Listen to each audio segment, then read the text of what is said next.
نہایت مکرم و محترم عزت مآب عاشقان رسول اللہ کریم کی بارگاہ قدس میں دعا ہے وہ ذات لم یزل ہم سب کو قرآن و سنت کے مطابق زندگی بسر کرنے کی توفیق عطا فرمائے۔ معزز احباب،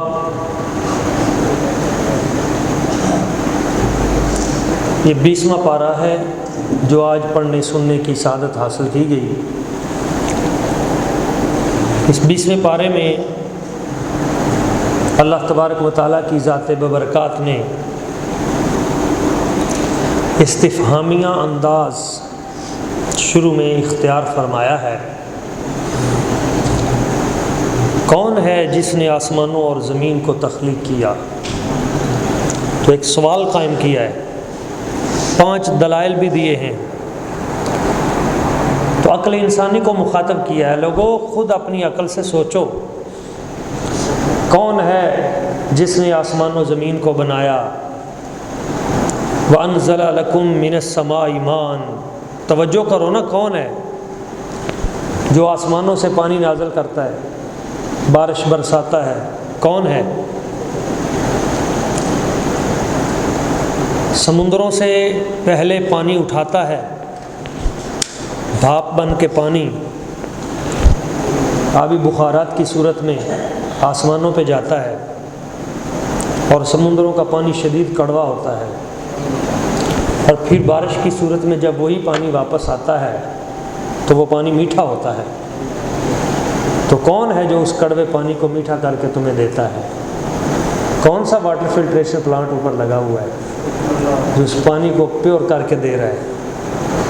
تو اللہ تعالیٰ اپنی قدرتوں کے اظہار فرماتا ہے یہاں پہ، تمہارے لیے بڑے بڑے اعلیٰ عمدہ باغات اگانے والا کون ہے؟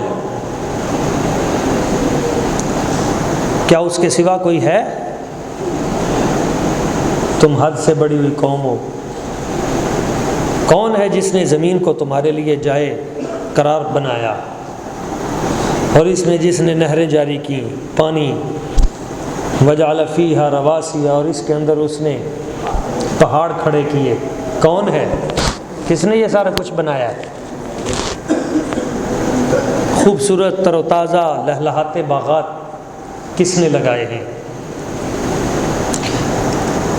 اور یہ خوبصورت زمین بچھا کر، پہاڑوں کی میخیں لگا کر اس زمین کو بسنے کے قابل کس نے بنایا؟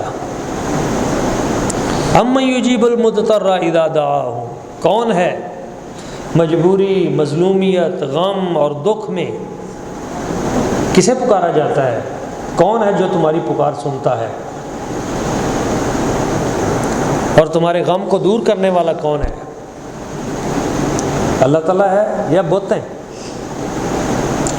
کون ہے؟ وہی ہے، وہی ذات ہے اللہ تعالیٰ کی۔ اَمَّن یہدیکم فی ظلمات البر والبحر، کون ہے جو تمہیں خشکی اور تری میں اندھیروں کے اندر رستے دکھاتا ہے؟ وہ اللہ تعالیٰ کی ذات ہے۔ کون ہے جو رحمت کی ہوائیں چلاتا ہے؟ اللہ تعالیٰ ہے۔ ابھی بھی تم اس کا شکریہ ادا نہیں کرتے، شرک کرتے ہو، اس کے ساتھ کوئی اور الہ ہے؟ کون ہے جو تخلیق کرتا ہے انسان کو، اور کون ہے جو اس کو دوبارہ بنائے گا؟ اللہ کے سوا کون ہے جس کا نام تم پیش کر سکو؟ کوئی نہیں۔ یہ سارا علم کس کے پاس ہے؟ صرف اللہ تعالیٰ کی ذات برکات، وہی بنانے والا ہے، وہی تخلیق کرنے والا ہے۔ ہاں، جس کو وہ چاہتا ہے علم میں سے جتنا چاہتا ہے عطا کر دیتا ہے۔ اب اس پہ الگ الگ، کوئی ارضیات پہ PhD کر رہا ہے، کوئی اسٹرانومی پہ، علم نجوم پہ کوئی محنت کر رہا ہے، کوئی فلکیات پہ محنت کر رہا ہے، تو مختلف علوم کی جہتیں ہیں۔ رب جس کو جتنا چاہتا ہے اس کو سے عطا کر دیتا ہے، لیکن حقیقی علم وہ اللہ تعالیٰ کی ذات برکات کے پاس ہی ہے۔ تو ان مناظر فطرت کو دکھا کر اللہ تعالیٰ ان سے اپنی ذات کو منوا رہا ہے، کیونکہ بہت سے لوگ ایسے جو کہتے ہیں ہم تو عقل سے مانیں گے، عقل میں نہیں آتا۔ تو اللہ تعالیٰ نے ان لوگوں کی عقل کو مخاطب کیا کہ چلو اگر تم نے عقل کے پیمانے پہ مجھے ماننا ہے تو پھر بتاؤ نا یہ سارا کچھ کس نے کیا ہے؟ تو عقل سے، عقل انسانی سے خطاب ہے۔ اسی طرح اللہ تبارک و تعالیٰ کی ذات ببرکات نے یہاں پہ فرمایا قل سیروا فی الارض، زمین میں سیر کرو، نکلو، فانظروا کیف کان عاقبۃ المجرمین، زمین میں نکلا کرو، زمین کی مناظر کو دیکھو، اجڑی بستیوں کو دیکھو، مجرموں کی بستیوں کو اجاڑ کیوں دیا گیا، دیکھو جو گناہ وہ کرتے تھے تم ان گناہوں سے بچو۔ اسی طرح یہاں پہ آگے اللہ تبارک و تعالیٰ نے فرمایا یہ جو قرآن ہے یہ تو بنی اسرائیل کے قصے بیان کرتا ہے۔ ان کے قصے کیوں بیان کرتا ہے؟ تاکہ تم ہدایت پا جاؤ، تم وہ برائیاں نہ کرو جو انہوں نے کی ہیں، اللہ کی ذات پہ توکل کرو۔ انک لا تسمع الموتى، بے شک محبوب آپ مردوں کو نہیں سناتے، ولا تسمع الصم الدعاء، اور نہ جن کو پکارا جائے اور وہ بہرے ہو جائیں، سنتے ہی نہیں ہیں جو، آپ ان کو بھی نہیں سناتے۔ اذا ولوا مدبرین، جب وہ پیٹھ پھیر کر بھاگ جاتے ہیں، اور نہ ہی آپ جو عقل کے اندھے ہیں، گمراہی میں پڑے ہوئے، ان کو بھی آپ ہدایت نہیں دیتے۔ اس آیت سے کچھ لوگوں نے غلط مفہوم نکالا، وہ کہتے ہیں یہاں اللہ تعالیٰ فرماتا ہے انک لا تسمع الموتى، اے نبی آپ مردوں کو نہیں سنا سکتے۔ اسے مطلب انہوں نے نکالا کہ اس کا مطلب ہے کہ مردے سن نہیں سکتے، تو تم مردوں کو پکارتے ہو، مردے تو سن ہی نہیں سکتے، دیکھو قرآن میں ہے۔ اور اس کا ترجمہ بھی انہوں نے ڈنڈی مار کے یہ کر دیا ہے کہ انک لا تسمع الموتى، اے نبی آپ مردوں کو نہیں سنا سکتے۔ اب آپ کے سامنے بھی کوئی یہ ترجمہ کر دے تو آپ تو ہل جائیں گے۔ تو قرآن میں ہے جو مردے جو ہیں اللہ کے نبی نہیں سنا سکتے، تو تم کیسے سنا سکتے ہو؟ تو مردے نہیں سنتے، اس کا مطلب ہے۔ تو آپ کو پتہ نہیں ہے کہ یہاں پہ انہوں نے ترجمہ غلط کیا ہے، یہ جو انہوں نے ترجمے میں تھوڑی سی ڈنڈی ماری ہے اور آپ کو پتہ بھی نہیں چلا کہ ہوا کیا ہے۔ وہ ڈنڈی یہ لگی ہے یہاں پہ، انہوں نے کہا ہے اے نبی آپ مردوں کو نہیں سنا سکتے، یہ سکتے انہوں نے اپنی طرف سے نکال لیا ہے، ادھر عربی میں نہیں ہے۔ انک لا تستطیع یہ لفظ ہے ہی نہیں ہے کہ آپ طاقت ہی نہیں رکھتے، نہ، لفظ کیا ہے؟ انک لا تسمع الموتى، آپ مردوں کو سناتے ہی نہیں۔ اب بات سمجھ میں آئی آپ کے؟ ایک یہ ہے کہ آپ لاہور نہیں جا سکتے، ایک ہے کہ آپ لاہور جاتے نہیں۔ اب دونوں میں فرق ہے یا نہیں؟ ہاں فرق ہے نا، ہاں بڑا فرق ہے۔ یا مردوں کی بات ہی نہیں ہو رہی، مزے کی بات آپ کو بتاؤں، یہ جو اللہ تعالیٰ فرما رہا ہے نا کہ اے محبوب آپ مردوں کو نہیں سنا سکتے، وہ جو کہتے ہیں نہیں، مردوں کی تو بات ہی نہیں ہو رہی۔ اللہ تعالیٰ فرماتا ہے آپ مردوں کو نہیں سناتے، نہ ہی بہروں کو سناتے ہیں، نہ ہی وہ لوگ جو گمراہی میں پڑے ہوئے ہیں ان کو نہیں سناتے۔ اذا ولوا مدبرین، جب وہ پیٹھ پھیر کر بھاگتے ہیں، آپ ان کو نہیں سناتے، وہ جو پیٹھ پھیر کر بھاگتے ہیں۔ تو مردے پیٹھ پھیر کر بھاگتے ہیں بھائی؟ آپ نے کبھی کوئی مردہ دیکھا جو بھاگتا ہو؟ اس سے مراد عقل کے اندھے ہیں، اس سے مراد مردہ نہیں ہے، چلتے پھرتے مردہ ہیں جو منکر ہیں۔ اس سے مراد وہ لوگ ہیں جو گمراہ ہیں، جن کو حضور نے چاند دو ٹکڑے کر کے دکھایا، جن کو سورج واپس پلٹا کے دکھایا، جن کی مٹھی میں کنکریوں نے کلمہ پڑھا، سب کچھ دیکھنے کے باوجود اللہ تعالیٰ فرماتا ہے ابھی یہ مردہ ہیں، آپ ان کو نہیں سناتے۔ آپ کن کو سناتے ہیں؟ اچھا اگر یہ مردوں کی بات ہی ہے نا تو پھر پوری آیت کا ترجمہ کریں۔ اللہ کہتا ہے ان تسمعوا الا من یؤمن بآیاتنا وهم مسلمون، حبیب آپ تو ان کو سناتے ہیں جو ہماری آیتوں پہ ایمان لاتے ہیں اور وہ مسلمان ہیں۔ تو اگر مردوں کی بات ہے تو کافر مردے نہیں سنتے، پھر ایمان والے تو یہاں بھی سنتے ہیں۔ تو میں آپ کو صحیح بات بتا رہا ہوں، یہاں مردوں کی بات ہی نہیں ہو رہی، یہاں ماننے والوں کی اور منکروں کی بات ہو رہی ہے۔ حبیب جو منکر ہیں وہ آپ کی باتوں پہ توجہ نہیں دیتے، اور جو ایمان والے ہیں وہ آپ کی باتیں توجہ سے سنتے ہیں۔ اب آپ کو سمجھ میں آ گئی کہ کس طرح یہاں ترجمہ قرآن کے اندر ہیرا پھیری ہوتی ہے، بات کوئی ہوتی ہے اور اس کو اٹھا کے مقصود کوئی بیان کر دیا جاتا ہے۔ نہیں جی، وہ مردے تو سن ہی نہیں سکتے، قرآن میں آیا ہے۔ حالانکہ اب میں آپ کے سامنے دلیل دیتا ہوں، قرآن پاک کے 3 پارے میں ہے، آگے بھی ایک مقام پہ ہے، حضرت عیسیٰ علیہ السلام مردوں کو زندہ کرتے تھے یا نہیں؟ جب عیسیٰ علیہ السلام مردے کو زندہ کرتے تھے تو کیا کہتے تھے؟ قم بإذن اللہ۔ کیا کہتے تھے؟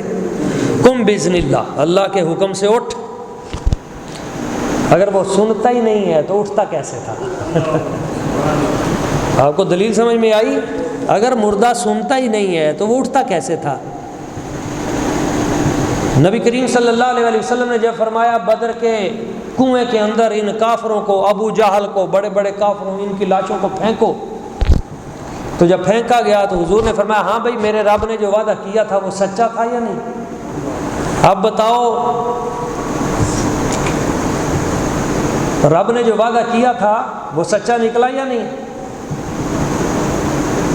اللہ نے ہمیں عزت دی اہل ایمان کو اور تم ذلیل ہوئے۔ تو حضرت عمر فاروق رضی اللہ تعالیٰ عنہ عرض کرنے لگے حضور یہ تو مردہ ہے، یہ تو مردہ ہیں، گڑھے میں پڑے ہوئے ہیں، آپ ان سے خطاب کر رہے ہیں، یہ تو سن نہیں سکتے، یہ سنتے ہیں؟ حضور نے فرمایا جس طرح تم سن رہے ہو یہ بھی اسی طرح سن رہے ہیں۔ اب بخاری کی حدیث ہے، سرکار فرماتے ہیں جس وقت تم مرنے والے کو قبر میں دفن کر کے پلٹتے ہو، یسمع قرع نعالہم، وہ تمہارے جوتوں کی چاپ بھی سنتا ہے۔ صحیح بخاری کی حدیث ہے۔ یہ بتائیے کہ جب آپ قبرستان میں جاتے ہیں تو کون سی دعا؟ السلام علیکم یا اہل القبور، سلام کہتے ہیں نا، تو جو سن ہی نہیں سکتا اس کو سلام کرنا جائز ہے؟ اور یہ حدیث رسول ہے، جب قبرستان میں جائیں تو مردوں کے ساتھ جب آپ سلام کریں تو یوں سلام کریں۔ تو عام مردہ جو کافر ہے وہ بھی سنتا ہے، اور جو ایمان والا ہے وہ قدموں کی چاپ بھی سنتا ہے، اور جو مومن ہے اس کو اللہ تعالیٰ قبر میں ایک اور زندگی عطا کرتا ہے۔ اب جو عقل کا بندہ ہے وہ سوچ میں پڑ جائے کہ وہ مٹی ہے، پھر نیچے زندگی کیسے ہے؟ بھئی یا تو تم کہو کہ ہم مسلمان نہیں،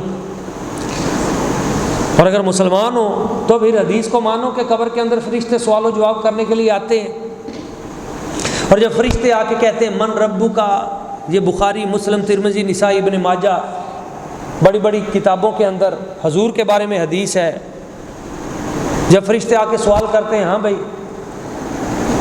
مجھے بتائیے مردے سے سوال ہوتا ہے یا زندے سے؟ ہاں زندہ سے سوال ہوگا نا، اگر کوئی مردہ ہے بھی ختم ہے تو اس سے سوال کیسا؟ بلکہ اسے جھٹکتے ہیں، اٹھاتے ہیں، بٹھاتے ہیں، پھر سوال و جواب، پھر نیک ہے تو پھر جنت کی کھڑکی کھولتے ہیں، پھر جنت کی نعمتیں اس کی قبر میں آتی ہیں۔ قبر المومن روضۃ من ریاض الجنہ، حضور فرماتے ہیں بندہ مومن کی قبر جنت کے باغوں میں سے ایک باغ ہے، تو جنت کی ٹھنڈی ہوائیں آتی ہیں، جنتی قالین آتا ہے، جنت کی نعمتیں آتی ہیں۔ بندہ ہی مردہ ہے تو نعمتیں کس کے لیے ہیں؟ اس لیے حدیث سمجھو تو کسی ادب والے سے سمجھو، قرآن سمجھو تو کسی ادب والے سے سمجھو، اور صاحب قرآن کی محبت جس کے دل میں ہو اسی سے سمجھو، ورنہ ترجمہ کوئی ہوگا اور بتا کوئی دیا جائے گا اور آپ کو گمراہ کر دیا جائے گا۔ تو اللہ تبارک و تعالیٰ کی ذات ببرکات نے اس مقام پہ اپنے محبوب پاک کی شانیں بھی بیان کی ہیں اور حضور کی محنت بھی بیان کی ہے، اور آگے قیامت کی ایک نشانی بھی بیان کی ہے، وَإِذَا وَقَعَ الْقَوْلُ عَلَيْهِمْ أَخْرَجْنَا لَهُمْ دَابَّةً مِّنَ الْأَرْضِ تُكَلِّمُهُمْ، یعنی قیامت جب قریب آئے گی تو اس کی ایک نشانی ہے کہ ہم زمین سے ایک جانور نکالیں گے، دابۃ الارض، جس کو دابۃ الارض کہا جائے گا، جکاسا اس کا نام ہے اصل، تو ایک چھوٹا سا جانور ہوگا، قیامت کی یہ نشانی ہے۔ تُكَلِّمُهُمْ، وہ لوگوں سے بات چیت کرے گا، اس کے ایک ہاتھ میں حضرت موسیٰ علیہ السلام کا عصا ہوگا، ایک ہاتھ میں حضرت سلیمان علیہ السلام کی انگوٹھی ہوگی، ایک دن میں وہ پوری دنیا کا چکر لگا لے گا، وہ جانور ایک دن میں پوری دنیا کا چکر لگا لے گا، دابۃ الارض اس کو کہا جاتا ہے، اور ہر بندے سے وہ ملاقات کرے گا، اور جو ایمان والا ہوگا اس کے ماتھے پہ لکڑی سے، عصا سے، موسیٰ علیہ السلام کے ڈنڈے سے ہلکا سا نشان لگائے گا، جس سے اس کے ماتھے سے نور نکلنا شروع ہو جائے گا۔ اور جو کافر ہوگا، بدبخت ہوگا، اس کے ماتھے پہ سلیمان علیہ السلام کی انگوٹھی کا ٹھپا لگائے گا، جس سے اس کا کفر جو ہے اور واضح ہو جائے گا اور سیاہی اور پھیل جائے گی۔ وہ دن ہوگا حق و باطل کا فرق کلیئر ہو جائے گا، ہر بندہ کون کس کھاتے کا بندہ ہے۔ ایک دن صحابہ کرام نے عرض کی حضور ہم نے وہ جانور دیکھنا ہے، تو صفا پہاڑی پہ جا کے سرکار نے اشارہ کیا تو پہاڑی کے اندر سے وہ جانور نکلا، پھر واپس۔ رب تو جانوروں کو جن سے کام لینا ہوتا ہے ہزاروں سال تک زندہ رکھتا ہے، تو جن کی خاطر اس نے جہان بنائے ہیں ان کی زندگی کا کمال کیا ہوگا۔ تو جو میں عرض کر رہا ہوں یہاں پہ سورہ القصص ہے، اس میں بہت سارے واقعات ہیں۔ قصص اس کو کہا ہی اس لیے جاتا ہے واقعات کی وجہ سے، اور اس میں حضرت جناب موسیٰ علیہ السلام ان کی پیدائش کا تذکرہ موجود ہے۔ فرعون ان فرعون علا فی الارض، فرعون نے، بدبخت نے بہت تباہی کی، اور یستضعف طائفۃ منہم یذبح ابناءہم ویستحیی نساءہم، بچوں کو زندہ رکھتا تھا، بچوں کو قتل کر دیتا تھا، عورتوں کو زندہ رکھتا تھا۔ کسی نے اس کو بتا دیا کہ ایک بچہ پیدا ہونے والا ہے جو تیری حکومت کو ختم کر دے گا، موسیٰ علیہ السلام، تو اس نے بچوں کو قتل کرنا شروع کر دیا۔ 80,000 بچے قتل کر دیے، جہاں بچہ پیدا ہوتا تھا اس کو قتل کر دیا جاتا تھا کہ کسی طریقے سے۔ وَأَوْحَيْنَا إِلَىٰ أُمِّ مُوسَىٰ أَنْ أَرْضِعِيهِ، اللہ تعالیٰ فرماتا ہے آخر ہم نے موسیٰ علیہ السلام کی ماں کو وحی فرمائی کہ پیدا کر، موسیٰ علیہ السلام کو جنم دے۔ تو جب موسیٰ علیہ السلام پیدا ہوئے تو والدہ گھبرائی، اور جب گھبرائی پریشانی میں تو محلے کے اندر فوج آئی کہ یہاں کسی گھر میں بچہ تو نہیں پیدا ہوا، تو حضرت موسیٰ علیہ السلام کے گھر میں بھی آئی، اور ماں نے اس وقت دیکھا کہ پولیس والے آ گئے ہیں۔ تو اب روایات میں آتا ہے، تفاسیر میں، اس خوف کی وجہ سے جب انہوں نے دیکھا کہ وہ اندر داخل ہونا چاہتے ہیں تو کوئی جگہ نظر نہیں آئی، تو تندور میں حضرت موسیٰ علیہ السلام کو اتار دیا۔ انہوں نے آ کے دیکھا ادھر تو کوئی بچہ نہیں ہے، واپس گئے تو موسیٰ علیہ السلام آپ تنور کے اندر ان آگ کے کوئلوں کے ساتھ کھیل رہے تھے۔ پھر اللہ تعالیٰ نے فرمایا موسیٰ علیہ السلام کو، اب یہ بار بار چونکہ فرعونی لشکر چکر لگا رہا ہے، اب تم ایسا کرو ایک صندوق کے اندر ڈال کے ان کو دریا کے حوالے کر دو۔ اِنَّا رَادُّهُ إِلَيْكِ وَجَاعِلُهُ مِنَ الْمُرْسَلِينَ، بالکل گھبرانا نہیں ہے، ان کو سمندر کے حوالے کر دو اور ہم ایک دن واپس انہیں تمہیں دے دیں گے۔ تو اے بی بی تم نے پریشان نہیں ہونا، تو جو اپنی امانتیں رب کے سپرد کرتا ہے اللہ تعالیٰ اسے بہتر کر کے دیتا ہے۔ بی بی کو رب پہ بڑا یقین تھا، اس نے حضرت موسیٰ علیہ السلام کو ایک صندوق میں ڈالا، دریائے نیل میں بہا دیا۔ حضرت موسیٰ علیہ السلام کی ایک بہن تھی، وہ دیکھتی چلتی رہی کہ یہ صندوق کدھر کو جاتا ہے، کبھی پانی کے نیچے کبھی اوپر، آخر اس نے ایسا غوطہ لگایا پھر نظر نہ آیا، تو بہن روتی ہوئی اپنی ماں کے پاس آ گئی کہ بھائی جان جو ہیں وہ پتہ نہیں کہاں چلے گئے، اور وہ صندوق چلتا چلتا جو ہے وقالت امرأة فرعون قرۃ عین لی ولک لا تقتلوا عسى ان ينفعنا او نتخذه ولدا وهم لا يشعرون، وہ فرعون کے محل کے قریب سے گزر رہا تھا، تو فرعون اپنے محل کی چھت پہ کھڑا تھا، اور فرعون کی بیوی آسیہ وہ بھی محل کے چھت پہ کھڑی تھی۔ تو چھت پہ کھڑے ہوئے اچانک آسیہ نے کہا کہ وہ ایک صندوق آ رہا ہے اور اس صندوق کے ارد گرد نور ہے، مجھے یہ برکت والا صندوق لگتا ہے۔ تو فرعون کہنے لگا صندوق تو مجھے بھی نظر آ رہا ہے مگر نور مجھے نظر نہیں آ رہا۔ اس نے کہا تجھے نہیں نظر آ رہا تو اور بات ہے، پر مجھے تو نظر آ رہا ہے، مجھے یہ برکت والا صندوق لگتا ہے۔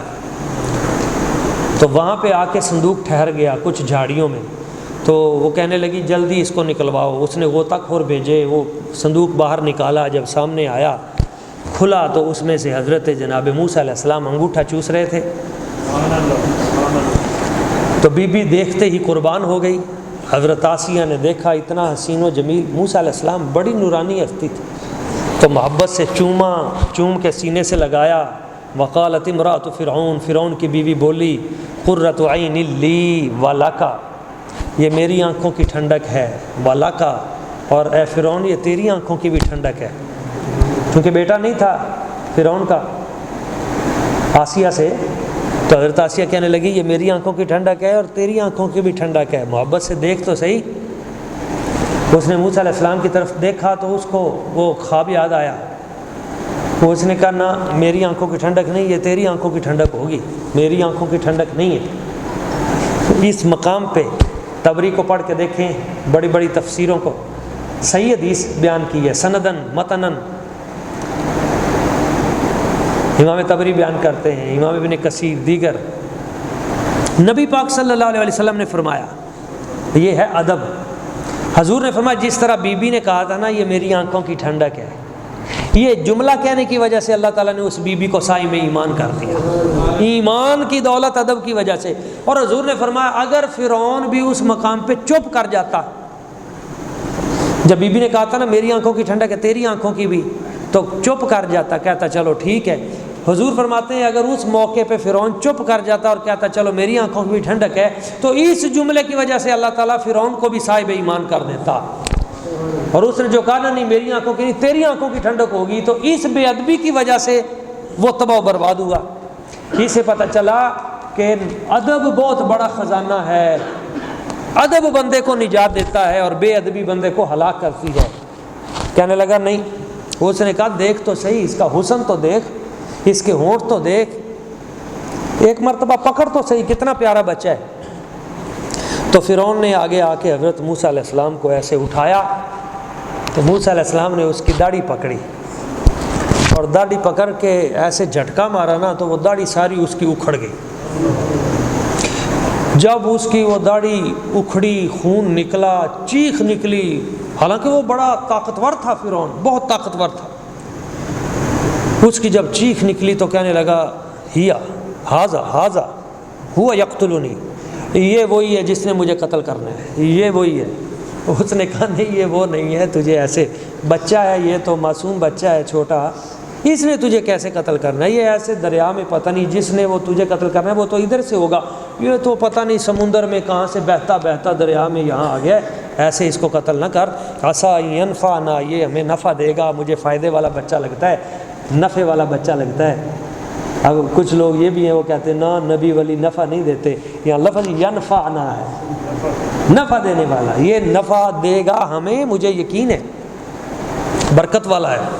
اور نتخذہ ولدا، ہم اسے اپنا بیٹا بنا لیں گے، تو اس کو نہ قتل کر۔ اس نے کہا نہیں یہ وہی ہے، وہ تلوار اٹھا کے لے آیا، جب مارنے لگا وہ بی بی آگے آ گئی، اس نے کہا نہ اس پہ تلوار چلانی پہلے مجھ پہ چلا، یہ وہ نہیں ہے۔ اس نے کہا تیرے پاس دلیل کیا ہے؟ اس نے کہا دلیل میں تجھے دے دیتی ہوں۔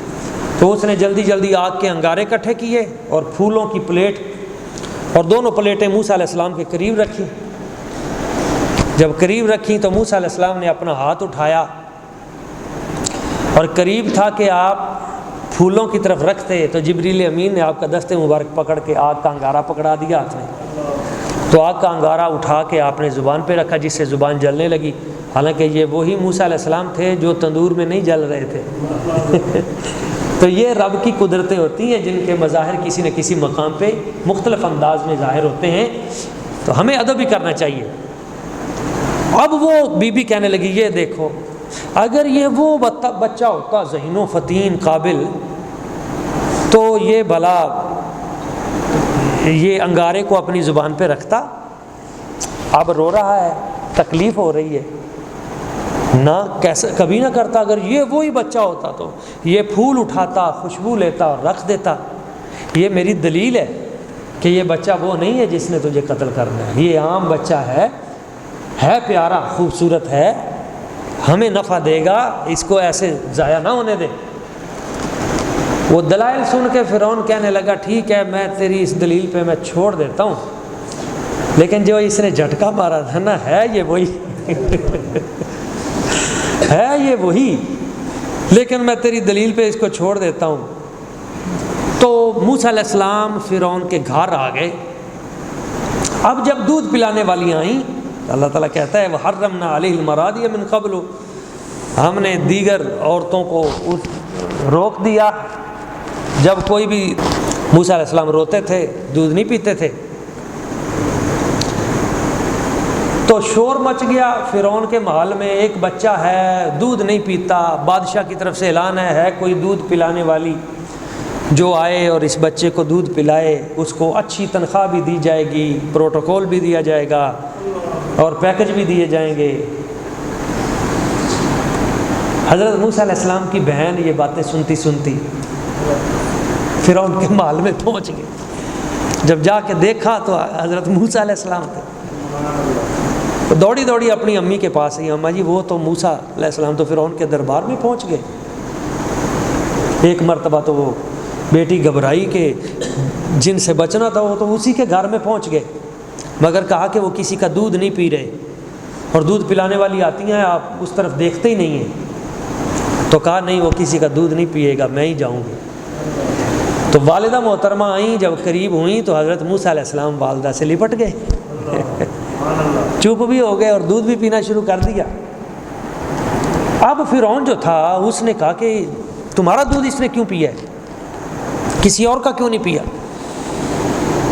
تو آپ کی والدہ محترمہ بڑے سنجیدہ لہجے میں آپ نے فرمایا اصل میں پاکیزہ رہتی ہوں اور میرا دودھ خوشبو والا ہے، تو یہ بچہ جو ہے یہ بھی مجھے بہت پاکیزہ لگتا ہے شاید، تو اس وجہ سے اس نے کہا چلو ٹھیک ہے پھر تم ہمیں وقت دو گی، یہاں آ کے اس کو دودھ پلا جاؤ یا اس کو اپنے گھر لے جاؤ. کہا میں اس کو اپنے گھر لے جاؤں گی، دودھ پلاؤں گی یا یہاں پہ، تو کتنی تنخواہ ہوگی؟ تو ماشاءاللہ اللہ تعالیٰ نے فرعون کے گھر سے حضرت موسیٰ علیہ السلام کے لیے برکتوں کا ایک رزق جاری کر دیا. رب چاہتا ہے تو جہاں سے چاہتا ہے وہاں سے رزق دے دیتا ہے، جہاں سے انسان سوچ بھی نہیں سکتا اللہ تعالیٰ وہاں سے بندے کو رزق دے دیتا ہے. لیکن اس سے پہلے وہ دیکھتا ہے کہ بندہ مجھ پہ توکل کتنی کرتا ہے. تو یہ واقعہ ہے. پھر حضرت موسیٰ علیہ السلام بالغ ہوئے، بڑے ہوئے. پھر یہاں پہ ایک قبطی کا واقعہ ہے. حضرت موسیٰ علیہ السلام ان کو ایک بندے نے مدد کے لیے پکارا، آپ گئے مدد کی. وہ دوسرا جو بندہ تنگ کر رہا تھا آپ نے مکہ مارا، فوقدہ موسیٰ فقدہ علی، آپ ایک مکے سے بندہ مر گیا. پولیس پیچھے لگ گئی، حالات پھر خراب ہو گئے اور حضرت موسیٰ علیہ السلام آپ کے وارنٹ گرفتاری کے جاری ہو گئے. اور پھر وہ وقت آیا کہ حضرت موسیٰ علیہ السلام کو وہاں سے والدہ سے اجازت لینی پڑی اور اپنی والدہ سے اجازت لے کے کہ اماں اب یہاں پہ حالات خراب ہیں، کسی لمحے بھی مجھے گرفتار کیا جا سکتا ہے تو میں جا رہا ہوں. تو پھر حضرت موسیٰ علیہ السلام اس ملک سے ہجرت کر کے والدہ محترمہ سے کہا کہ میں جلد آ جاؤں گا واپس. تو آپ پہاڑ کے پیچھے اترتے اترتے ایک اور ملک میں چلے گئے. وہ ملک کون سا تھا؟ ولما ورد ماء مدین، مدین ملک میں آپ چلے گئے.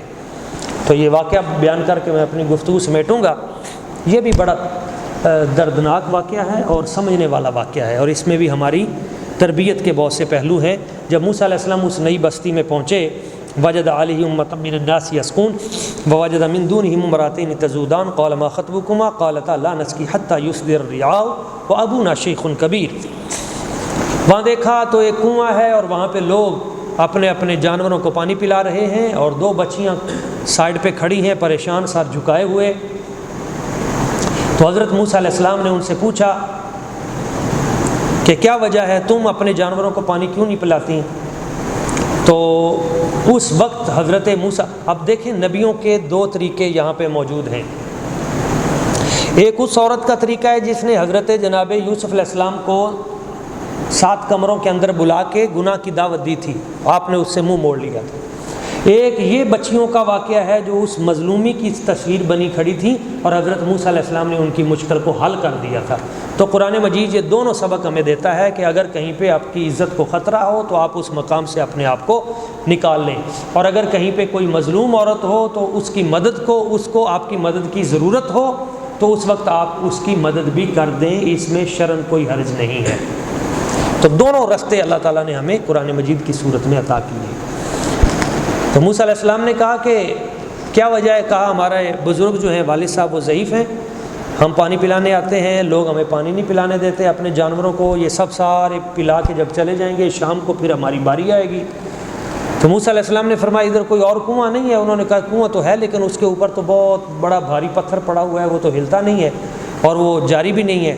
تو حضرت موسیٰ علیہ السلام اس بڑے کنویں کے قریب گئے جس کے اوپر اتنا بڑا پتھر تھا جس کو 100 بندے مل کر ہلا نہیں سکتے تھے۔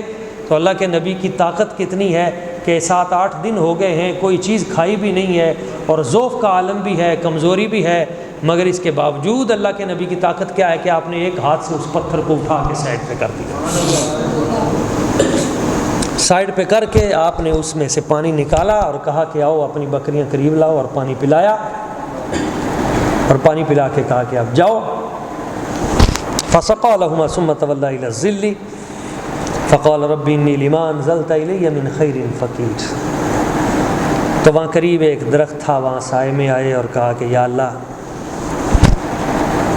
تیری بارگاہ کریم ہے اور میں فقیر ہوں، روٹی نہیں مانگی، صرف اپنے عجز کا اظہار کر دیا، تو نے جو نازل کیا ہے اپنی خیر میں سے، میں فقیر ہوں، مجھے بھی اپنی بارگاہ سے۔ ادھر وہ جو بچیاں تھیں وہ گھر پہنچیں پانی پلا کے، تو ان کے والد گرامی اللہ کے نبی حضرت شعیب علیہ السلام تھے۔ پوچھا میری بیٹی ہو آج بڑی جلد تم پانی پلا کے آ گئی ہو، خیریت ہے؟ تو بیٹی کہنے لگی کہ ابا جی ایک نوجوان بستی میں آیا ہے، اللہ نے اس کو قوت بھی بڑی عطا کی ہے اور پاکیزہ کردار بھی ہے، اس نے دوسرے کنویں سے پتھر اٹھا کے سائڈ پہ کر دیا اور ہماری بکریوں کو پانی پلا دیا اور ہمیں واپس بھیج دیا، اور لطف کی بات یہ ہے کہ اس سارے عمل کے دوران اس نے ایک بار بھی نگاہ اٹھا کے ہمیں نہیں دیکھا۔ تو بیٹی کہنے لگی ابا جی آپ اس کو نا اس کی محنت کا اجر دیں، اس نے جو پانی پلایا بکریوں کو اس کا اجر دیں آپ۔ حضرت شعیب علیہ السلام نے فرمایا بیٹی اس کو بلا کے لاؤ۔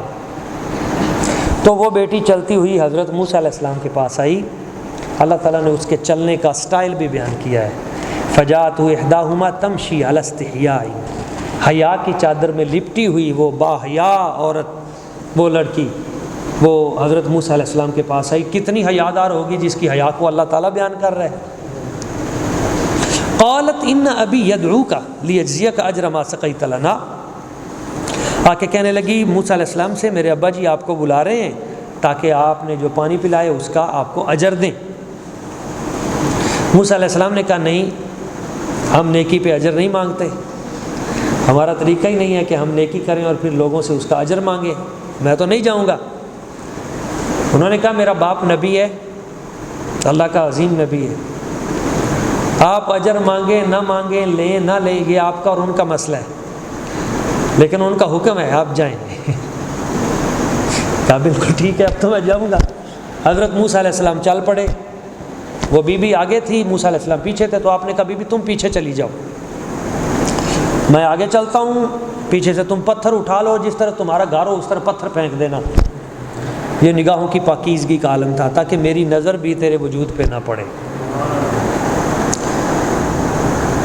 تو جس وقت وہاں پہنچے تو حضرت شعیب علیہ السلام آپ سے ملاقات ہوئی، آپ نے جب خاندان پوچھا، بات چیت کی، تو حضرت شعیب علیہ السلام کو پتہ چل گیا کہ یہ تو نبیوں کا خاندان ہے، یہ اوپر ہمارے دادے پردادے وہ تو سارے وہ خاندان تو حضرت ابراہیم علیہ السلام کی اولاد ہے، اور نوجوان بڑا پاکیزہ ہے۔ بات چیت ہوئی تو پتہ چلا یہ تو بہت۔ تو اس وقت حضرت جناب شعیب علیہ السلام آپ نے اگلے مرحلے پہلے کھانا کھلایا، کھانا کھلانے کے بعد آپ نے کہا انی ارید ان انکحک احدی ابنتی ہاتین علی ان تأجرنی 8 حجج فإن اتممت 10 فمن عندک، کہا میں اپنی ان 2 بیٹیوں میں سے ایک بیٹی کا نکاح آپ سے کرنا چاہتا ہوں۔ پتہ چلا یہاں سے کہ اگر کوئی لڑکا نیک صالح متقی نظر آ جائے تو اس وقت لڑکے والوں کی طرف سے لڑکی کی نکاح کا پیغام بھیجنا، اس کی بھی شریعت نے گنجائش دی ہے۔ زیادہ بہتر تو یہی ہوتا ہے کہ لڑکے والے جائیں، مگر اگر صورتحال ایسی ہو تو اس کی گنجائش بھی دی گئی ہے۔ کہا 8 سال تک بکریاں چرانی ہیں، اگر 10 سال چرا دو گے تو تمہاری مہربانی ہے۔ تو موسیٰ علیہ السلام نے اس شرط کو قبول کر لیا اور پھر بکریاں چرانی شروع کر دی۔ اصل میں بکریاں چرانا مقصود نہیں تھا، اصل میں حضرت شعیب علیہ السلام کی صحبت تھی، ان کی صحبت میں رہ کر ٹریننگ حاصل کرنا، اور جب کوئی کامل مل جائے تو اس کے قدموں میں بیٹھ جانا اور اس سے سلوک کی منازل طے کرنا سیکھنا، یہ بہت بڑی بات ہے۔ یہ 8-10 سال موسیٰ علیہ السلام نے وہ رمز کی باتیں سیکھیں۔ اس کو علامہ اقبال نے ایک شعر میں بند کیا ہے۔ علامہ اقبال کہتے ہیں اگر کوئی شعیب آئے میسر، اگر کوئی شعیب آئے میسر، شبانی سے کلیمی 2 قدم ہے، شبانی بکریوں کا چرانا، اگر کوئی مرشد کامل مل جائے تو بکریاں چراتا ہوا لمحوں میں کلیم اللہ بن جاتا ہے۔ بات یہ ہے کہ کوئی کامل کی نظر میں آ جائے، کوئی مرشد کوئی کامل مل جائے تو ایک نگاہ جو ہے وہ بندے کو تار دیتی ہے۔ ایسے ہی ہوتا ہے، ہمارے ادھر قاری زبید رسول صاحب تھے ہرون آباد کے، اللہ تعالیٰ ان کی قبر پہ کروڑا رحمتوں کا نزول فرمائے۔ وہ چھوٹے سے بچے تھے، ان کے والد صاحب ان کو لے کے گئے کرما والا شریف، حضور گنج کرم پاک سیدنا اسماعیل شاہ صاحب البخاری المعروف حضرت کرما والے سرکار تو گئے۔ والد صاحب تو یہ تو بالکل چھوٹے بچے تھے، تو ان کے والد صاحب بڑی عقیدت رکھتے تھے اولیاء حضرت کرما والا شریف سے۔ تو حضور گنج کرم پاک سیدنا اسماعیل شاہ صاحب البخاری آپ نے فرمایا اے کاکو کی کہندا ہے، کاکو آپ نے کاکو نکو کی کہندا ہے؟ تو والد صاحب کہنے لگے جی حضور اے نا نعت خاں بننا چاہتا ہے۔ تو آپ نے نا وہ چھوٹا بچہ تھا اٹھا کے اپنے نا ادھر ران پہ بٹھا لیا، بٹھا کے اس طرح تھپکی دی، تھپکی دے کے ایک جملہ فرمایا اے ساڈا بینڈا بہت بولے گا۔ بینڈا کہتے ہیں یہ جو بارش کے بعد نہیں ایسے وہ نکلتا، وہ بڑی آواز نکالتا ہے۔ تو یہ لفظ بینڈا بولا، بس جناب پھر پوری دنیا میں قاری زبید رسول کا چرچا ہو گیا۔ ایک نگاہ ہوتی ہے کسی کی کامل کی پڑ جائے تو بندہ فرش سے عرش تک پہنچ جاتا ہے۔ کاملین کی دعا لینی چاہیے، کاملین کی نگاہ لینی چاہیے۔ تو جب وہ 10 سال گزرے تو پھر حضرت موسیٰ علیہ السلام اپنی بیوی جن کے ساتھ نکاح ہوا تھا حضرت صفورہ رضی اللہ تعالیٰ عنہ کو لے کر چلے۔ تو رستے میں جب پہنچے کون سی وادی آئی؟ وہ وادی آئی جس کو وادی طویٰ کہتے ہیں۔ فلما اتاها نودی من شاط الوادی الایمن فی البقعۃ المبارکۃ من الشجرۃ یا موسیٰ انی انا اللہ رب العالمین۔ آپ کی بیوی کہنے لگی سردی شدید ہے، سردی کی راتیں ہیں، جنگل سے گزر رہے ہیں، اور اس وقت وہ پریگنینسی کے عالم میں بھی تھی، تو مجھے آگ کی ضرورت ہے، کہیں سے کوئی آگ مل جائے۔ انی آنست نارا لعلی آتیکم منہا بخبر او جذوۃ من النار لعلکم تسلمون۔ تو فرمایا میں تیرے لیے آگ تلاش کرتا ہوں۔ تو دور سے ایک شعلہ جو ہے وہ جلا، تو موسیٰ علیہ السلام سمجھے آگ ہے، آگ تو جیسے جیسے قریب جاتے تھے وہ آگ ویسے ویسے دور جاتی تھی۔ تو چلتے چلتے وہ وادی ایمن میں وہ بقعۃ المبارکہ، بڑی برکت والی بقعہ، برکت والی جگہ، من الشجرہ، وہاں پہ ایک درخت تھا۔ اس درخت کے قریب پہنچے، اللہ تعالیٰ نے فرمایا فخلا نعلیک، اپنے نالین اتار دو۔ جب وہاں پہنچے تو اس درخت میں سے یا موسیٰ انی انا اللہ رب العالمین، اس درخت میں سے آواز آ رہی تھی اے پیارے موسیٰ انی انا اللہ، میں اللہ ہوں رب العالمین، سارے جہانوں کا رب ہوں۔ درخت رب نہیں تھا، مگر رب کلام کر رہا تھا اس سے۔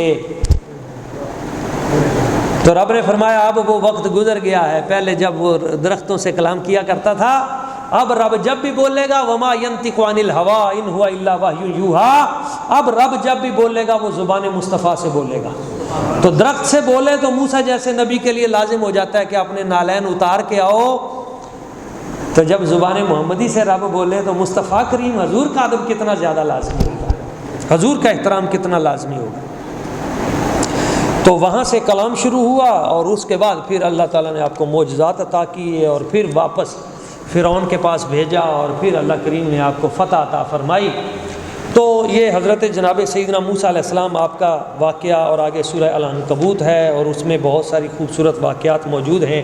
یہ تمام چیزیں پڑھنے والی ہیں، اس میں ہمارے لیے بہت سارے پیغام ہیں، اور اللہ کے نبیوں کے یہ قصے، یہ واقعات اس لیے بیان کیے جاتے ہیں قرآن مجید میں کہ اس سے ہمیں حوصلہ ہو، ہمارا ایمان مضبوط ہو، اور اللہ تعالیٰ کی ذات ببرکات پہ ہمارا توکل مزید بڑھ جائے۔